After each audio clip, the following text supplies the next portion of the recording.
주님께서 여러분과 함께 루카가 전한 거룩한 복음입니다.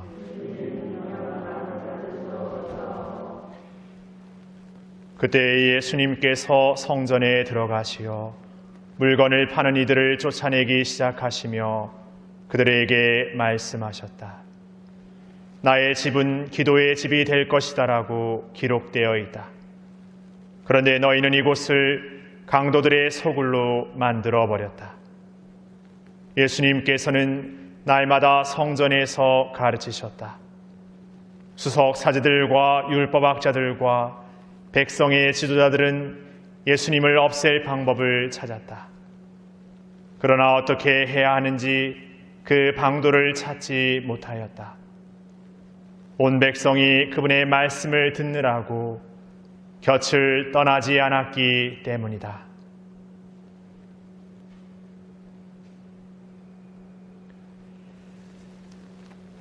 주님의 말씀입니다.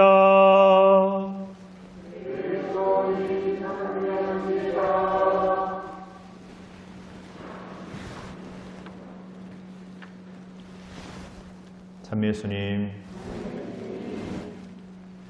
하루 잘 보내셨습니까? 이번 주까지가 날씨가 좋고 다음 주에는 추워진다고 합니다. 그래서 좋을 때 더 잘 즐겼기를 바랍니다. 또 질문을 던지고 싶습니다. 성공이 뭐라고 생각하십니까?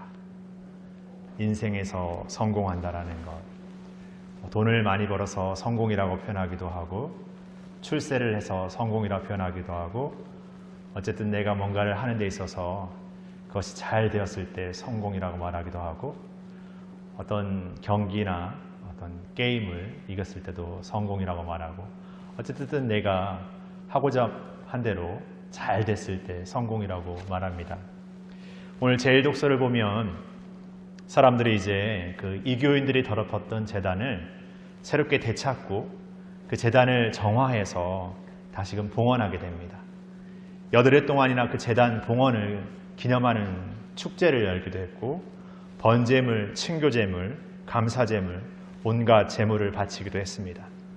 성전의 앞면은 금판으로 방패로 장식을 하고 새로운 대문과 문을 달았습니다. 그러면서 이러한 이교인들이 남겨두었던 그 흔적, 그 치욕의 흔적을 없앤다고 표현합니다. 그래서 해마다 그 기슬레오 달, 지금으로 치면 12월 25일이 되면은 제단 봉헌 주기를 이렇게 지냈다라고 제1독서가 이야기해주고 있습니다. 이 새로운 주님의 제단을 봉헌하는, 그리고 해마다 이 봉헌 주기를 기념하게 된 새로운 이 기념과 축제의 모습을 보면 이것은 성공입니다. 그런데 단지 보여지는 성전 제단을 새롭게 봉헌하는 것만이 온전한 성공이라고 말하기는 어려울 것 같습니다. 오늘 복음을 보면 예수님의 성전 정화 사건에 대한 이야기가 등장하는데, 오늘 우리가 듣는 루카복음에서는 그 성전 정화 사건에 대해서 아주 적나라하게 표현하고 있지는 않습니다. 그런데 예수님의 그런 성전 정화 사건의 어떤 행동과 모습 안에서 사람들은 이제 드디어 예수님을 죽여 없앨 계획까지 세우게 됩니다. 그렇다면 예수님의 성전 정화 사건은 성공입니까? 아니면 스스로를 죽음으로 내모는 계기가 돼서 실패입니까? 생각해 볼 일입니다. 그런데 이 성전 정화 사건의 더 본질적 의미는 단지 눈으로 드러나는 그 성전의 정화됨만을 의미하지 않습니다. 바로 우리 자신이 성전이라는 것이고, 우리 자신이 그 정화됨, 늘 새로움으로 나아가야 한다는 것을 뜻하고 있습니다. 그래서 우리 자신의 정화됨이라는 것은 늘 새롭게 주님께 향하고 그분께 나아가 머무르면서 그분과 함께 내 삶의 자리로 다시 걸어나가는 것입니다.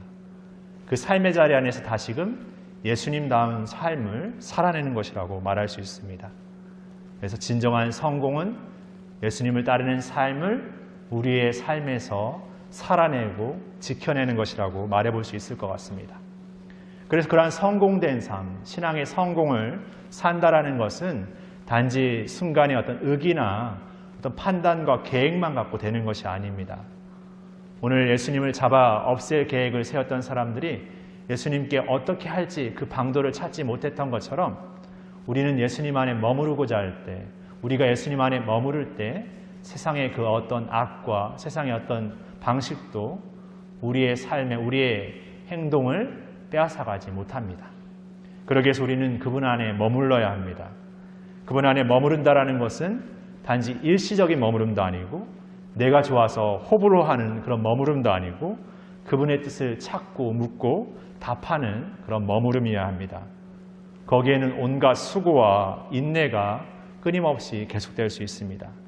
그러게 거기에서 늘 부족한 우리 자신을 있는 그대로 그분 앞에 겸손되이 둘 수 있는 용기의 머무름이기도 합니다.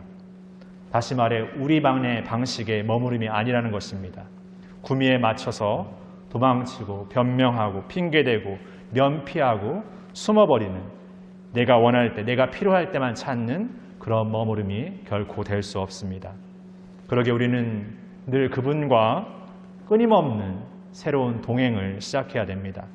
이례적인 것이 아니라 매일 계속 새롭게 시작되는, 지켜내는, 살아내는 그분과의 동행을 오늘 다시 시작해야 합니다.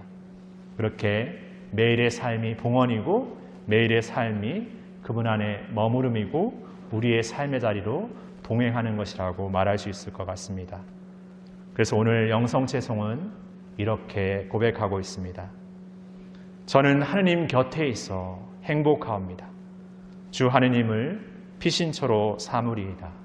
잠시 묵상하시겠습니다.